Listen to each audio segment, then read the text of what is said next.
Mike Klis, he covers the Broncos for 9 News, kind enough to get up and join us here early in the morning. If we didn't watch the game, Mike, how would you sum up what happened last night? Yeah, going along with the theme you just introduced there, Amazon delivered America a box of doo-doo. That was bad. Bad offensive football. I guess it's insulting to the defenses that, you call it overall a real ugly, terrible game. But the NFL is about offense now. They changed all the rules to make it favorable for the offense, and they couldn't get anything going. It's hard to believe that, going into that game, had you hyped it a couple weeks ago or maybe a couple months ago, Matt Ryan and Russell Wilson one day are going in the Hall of Fame. Yeah. And they came up with that performance. I thought Matt Ryan for the longest time looked like a washed up quarterback. And then Russell Wilson at the end made some horrific, ghastly interceptions that were costly. It was just a bad product. You had Bronco fans booing, and how often does that happen, Mike? The Bronco fans booing during a game when you're leading. Yeah, it's been happening increasingly in the last couple of years. This team, there for a 30-year stretch during the Bolin era, had more Super Bowl appearances, 7, than losing seasons, 5. And so the standards have been raised, kind of like the Cub fans in Chicago and the Red Sox fans in Boston. Once you taste success, the standards are raised. And this year it's gotten worse, though. It got worse with the mocking counting down of the play clock in the Houston game. And now this is a pretty critical fan base, and they're not liking what they see. Explain to me what was going on when they went for the touchdown instead of an anemic Colts offense that if you go for the field goal, they still have to score a touchdown and an extra point to beat you, and your defense has played well. I didn't understand the logic. And, Mike, I thought ego may have played in this, that maybe coach and quarterback said, we got to get a touchdown here just to save face here because you do have the game. You're going to be up by 6 at home, and they have no timeouts left. I just didn't understand the logic. Yeah, no timeouts. You're running down the clock to the 2-minute warning, so you're kicking the field goal to go up 6. The Colts get the ball with about 1:52, and they went to put the game away.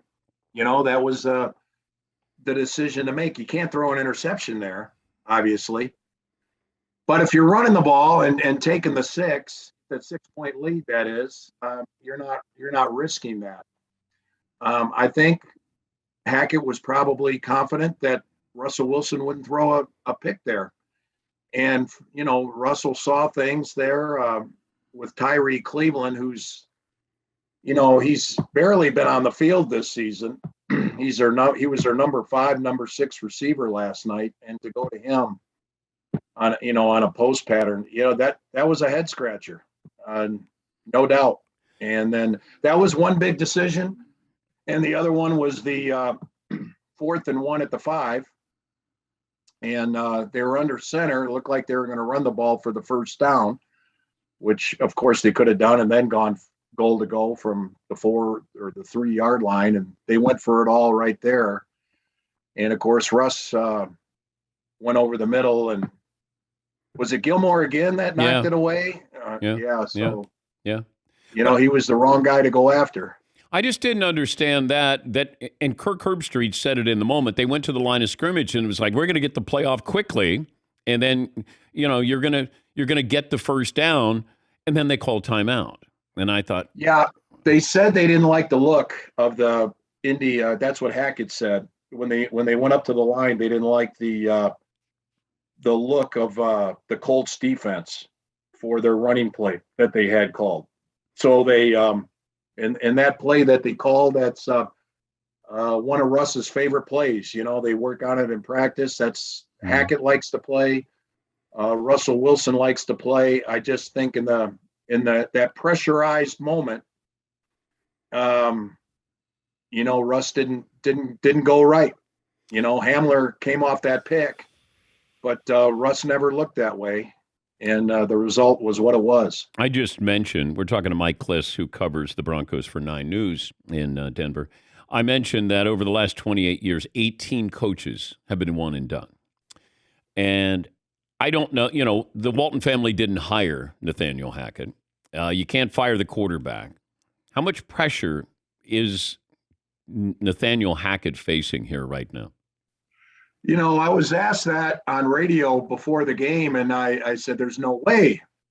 And that the Walmart family didn't become Walmart by firing people with, 4-year contracts, half year into year one with 4-year contracts, and eating, $7 million a year or whatever it is for a coach. And the Walmart family didn't hire Nathaniel Hackett, but they bought the team and put up $4.65 billion, knowing he was the coach. Because the sale, they won the bidding process in June after he was there, after Wilson was there. Everything looked pretty good there in June. I think Hackett will get 2 years. I mean, this is around here, we kind of go back to 2012, Peyton's first year here. They were also 2-3 after 5 games. And in game 6, they were down 24-0 going into the San Diego at halftime of the San Diego game. And they got it together in the second half. They rallied to win. They won 11 in a row. Now, I don't see that with this team right now, but I guess the point to make here is it's still early. You still have a new quarterback, even if he is a veteran, trying to adjust to a new offensive system with a first-year coach. And they're both, the first-year coach is going through some growing pains, and he hired Jerry Rosberg to help him with the game management. And I think overall the game management has been okay. You can question the decisions still at crunch time. But, the operation seems to be much better since Rosberg has got there. But I guess the short answer is I think Hackett's going to get 2 years of this 4-year deal. They keep changing coaches here, Dan. Since 2016, they've had Kubiak, Joseph, Fangio, and now Hackett. All they do is fire coaches. At some point, you got to, let the coach develop on the job. If you're going to hire first-year guys, which is what they've done, if you're going to hire first-time coaches, at some point, you got to let them develop and grow. Good to talk to you. And good luck against the Chargers next Monday night. Thank you, Mike. Thanks. Appreciate it. That's Mike Klis. He covers the Broncos, 9 News.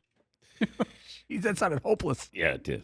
Yeah, that was really depressing. I'm not even a Bronco fan. I'm bummed.